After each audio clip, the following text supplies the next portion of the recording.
반갑습니다. 12월 31일 금요일 큐티 스케치 시간입니다. 오늘 본문은 전도서 11장 1절로 10절까지의 말씀입니다. 오늘 본문은 이렇게 시작합니다. 너는 내 떡을 물 위에 던져라. 여러 날 후에 도로 찾으리라. 7에게나 8에게 나눠줄지어다. 무슨 재앙이 땅에 임하는지 네가 알지 못함이니라.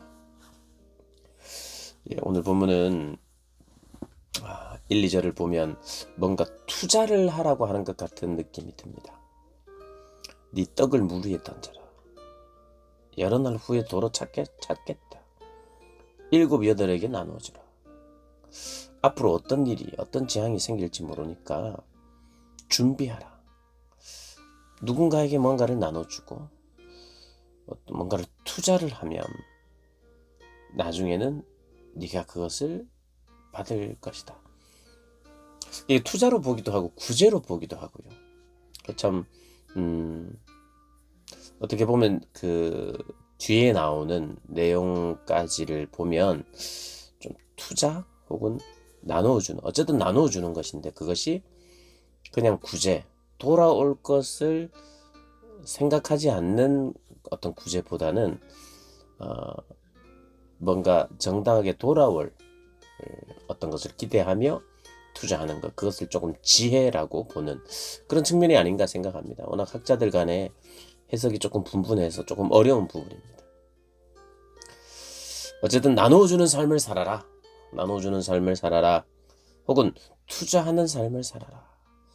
그것이 미래에 대한 준비이다. 이런 이제 생각을 할 수 있는 거죠. 좀 더 우리가 은혜롭게 생각하면 네가 나누는 삶을 살고 구제할 때에 꼭 금전적인 것이 아니더라도 네 삶에 어떤 진정한 도움이 올 수 있다. 이렇게 이제 볼 수 있겠죠. 오늘 본문을 보면 계속해서 알지 못한다는 내용이 여전히 많이 나옵니다. 인간의 한계, 인간의 한계를 아는 인생을 살아라 라고 하는 것이 또 전면에 깔려 있어 보입니다.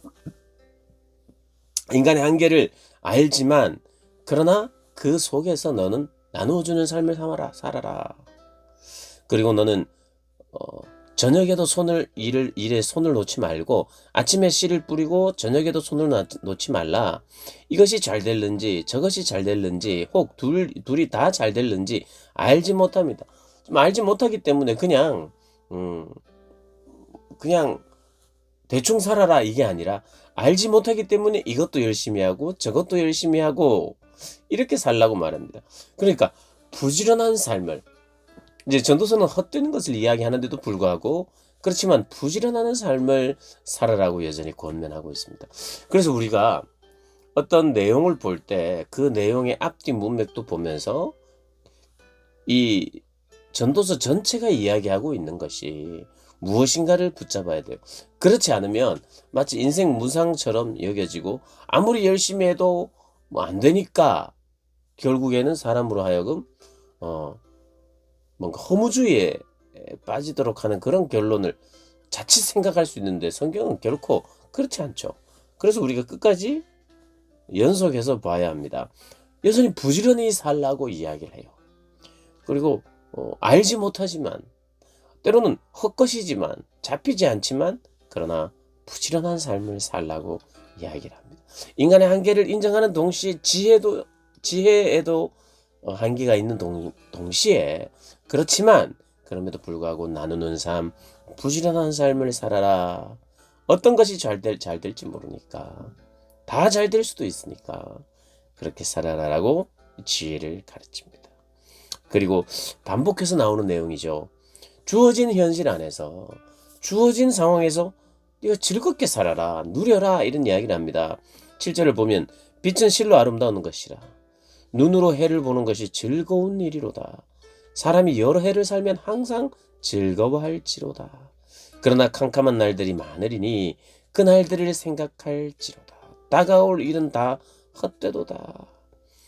어쨌든 즐거운 삶을 살아라. 자족하면서 감사하면서 살아야 우리가 즐거울 수 있거든요. 그 즐거움과 이 자족은 또 연결되어 있어요. 즐거워하는 인생, 즐겁게 사는 인생. 청년이여 네 어린 때를 즐거워하며 네 청년의 날들을 마음에 기뻐하여 마음에 원하는 길들과 네 눈이 보는 대로 행하라. 네가 원하는 대로 하라는 거예요. 그러니까 원하는 대로 하라. 네 마음대로 해라. 한 번밖에 없는 인생이니까 마치 이렇게 이야기하는 것 같잖아요. 그런데 이런 이야기를 합니다. 그러나 하나님이 이 모든 일로 말미암아 너를 심판하실 줄 알아라. 네 마음대로 살아라는 게 아니죠. 네 즐겁게 살아라.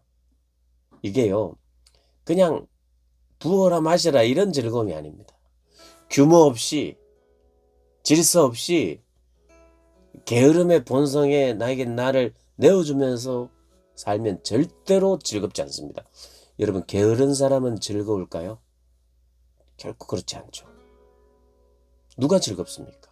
부지런한 사람이 즐거워요. 게으른 사람은 결코 만족하거나 즐거워할 수 없어요. 우리가 다 살아봐서 알잖아요. 게으른 삶도 살아봤고 열심히 살아보기도 했죠. 게으른 삶을 살 때 어떻습니까? 우리 죄책감이 있어요. 그것이 우리를 눌러요. 즐거울 수 없습니다. 잠깐 잊으려고 다른 걸 해도 언제나 그 찝찝함과 그 죄책감은 우리를 사로잡아요. 속으시면 안 돼요. 정말 절대 속으시면 안 돼요. 내 마음대로 산다? 절대로 그런 걸 성경은 원하지 않습니다. 네 마음대로 절대 아니다. 하나님 마음대로다. 그러니까 우리가 순종하는 거죠. 그 말씀에 순종해요. 하나님 마음대로 하셔야 돼요. 그리고 하나님 마음대로 하시는 것을 찬양해야 돼요. 인정해야 돼요. 그것이 그분의 주권을 인정한다는 것입니다. 그 쉬운 말로 하나님 마음대로 하실 때 우리는 박수 쳐야 돼요.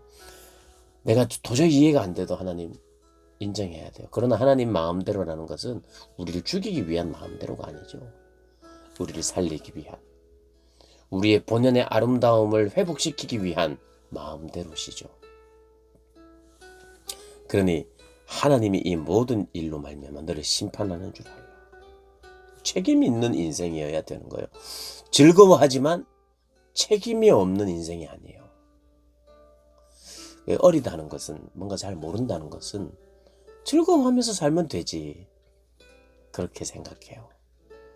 책임이라는 것을 생각 안 해요. 그러나 살다 보면 책임 있는 사람이 책임 있는 삶을 살아야 되는구나. 그때 참된 즐거움이 있구나. 그러니까 즐거워하라. 그러나 책임은 져야 된다. 오늘 그 말씀 하시는 거예요. 하나님 두려워해야 된다. 하나님 경외해야 된다. 여러분, 인생의 참된 지혜는 하나님을 두려워하고 경외할 때만 생기는 거죠. 그래서 하나님을 경외하는 것이 지식의 근본이다. 당연하죠. 하나님 두려움 없이 하나님의 심판을 의식하지 않고 인생은 결코 인생은 즐거울 수 없습니다. 하나님을 두려워하십시오. 그래야 인생이 즐겁습니다. 하나님의 경외하십시오.